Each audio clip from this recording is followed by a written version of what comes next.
لغمان کې د زین العابدین خیریه بنسټ د خپلو مرستو په دوام کې شاوخوا 80 تنو سره د خوراکي توکو مرسته وکړه. هغه مرستې چې پکې وړه وریجې او غوړي شامل و نن د روژې په 8مه نیټه یاد خیریه بنسټ د ولایتي مسؤل ډاکټر همایون لغماني او قاری محمد جاوید له لوري مرکز اړوند ګومین په کلي کې اړمنو کورنیو ته ورکړل شول. مرسته اخیستونکي په خپلو خبرو کې د زین العابدین خیریه بنسټ له بنسټګر حاجي مفتاح الدین څخه مننه وکړه چې د خپلې سرمایې د زکات پیسې په بېوزلو ویشي. الله العالمین د جسر مفتاح الدین د صدقه د زکات په خپل دربار کې قبول کړي. امين. الله نور مزید توفیق ورکړي ورته.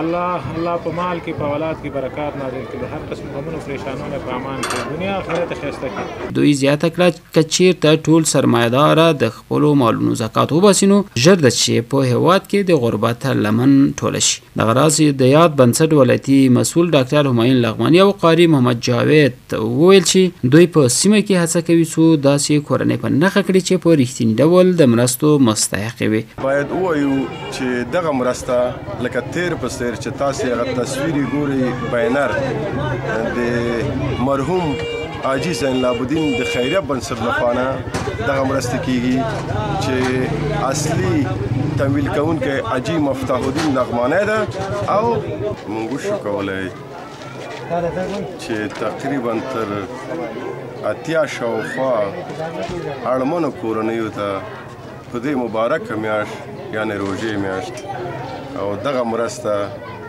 موږ ورسوو چې الحمدلله نن د ګومین لوی کلي ته راغلي یاستو او چې موږ کوم سروې واخیسته هغه پارسي کې وایي چې زیر چراغ تاریکي موږ په دلته ډېر هغه مستحقین پیدا کړه چې البته په دې کلي کې 80% موږ کونډو سره دا مرسته وکړه. په تعقیب سره به همداسې یو کلي ته ځو چې نن لوی کلي ګومین ته راغلي یاستو او په آینده کې به همداسې له خیره نور کلو ته ځو دا کومکونه به رسوو. نورو د سیمو له خلکو غوښتل چې په دې برخه کې ورسره همکاري وکړي څو حقدار ته ورسیږي.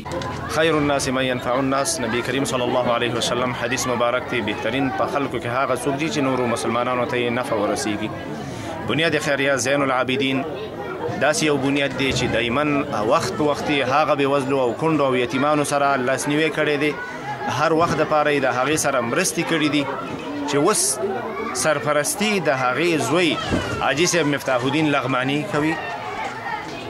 دایما دپاره موږ ته یې ویلي دي چې هغه کورنیو ته لاړ شه چې هغه مستحق وي ناچاره وي او موږ هم د خپل وس مطابق هڅې کړي دي چې همداسې ناچاره کورنۍ پیدا کړو. په نورو تجارانو باندې همداسې زمونږ غږ کوو چې د بېوزلو یتیمانو کونډو رونډو لکه څنګه چې بنیاد خیریه زین العابدین د دې پوښتنه کوي همداسې نورو تجارانو نه نورو داسې مالداره خلکو نه زمونږ دا تمنا ده چې دغسې د بنیاد خیریه زین العابدین لکه څنګه چې دا بېوزلو ناچاره د خپلو ولسونو پوښتنه کوي همداسې نور تجاران هم باید پوښتنه وکړي. د یادونه ده چې د زین العابدین خیریه بنسټ تر دې وړاندې هم په بېلابېلو سیمو کې مرستې ویشلې او دغه لړۍ به روانه وي.